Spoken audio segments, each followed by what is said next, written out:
Заменик министерот за економија и труд Маријан Ристевски денеска пред новинарите не ја откри содржината на просечната потрошувачка коштичка. Има многу работи вклучено, тоа се навистина квалитетни и информации од самиот Државен завод за статистика и Државниот пазарен инспекторат. Ја само да кажам дека цените на баронија основни прехранбени производи и производи кои ги користат граѓаните во секојдневието ќе се користат од повеќе маркети од различни делови на земјата. Упорноста на новинарите не вроди со плод. Открите нешто. Не знам, одмор има летување во тој ран.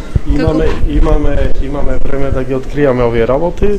Дури не ги помини сите футри, не можам да кажам. Освен информацијата дека оваа коштичка е оформена, Ристевски ја откри само процедурата за нејзината презентација. Таа е веќе готова, при крај. Мислам дека понатаму ќе треба да оди на наредни филтри. Добро е што еден од филтрите се и медиумите, граѓаните, меѓутоа ќе оди на економско-социјалниот совет, каде ќе ја разгледуваат и синдикатите и работодавачите и владата и после ќе биде презентирана комплетно пред целата јавност.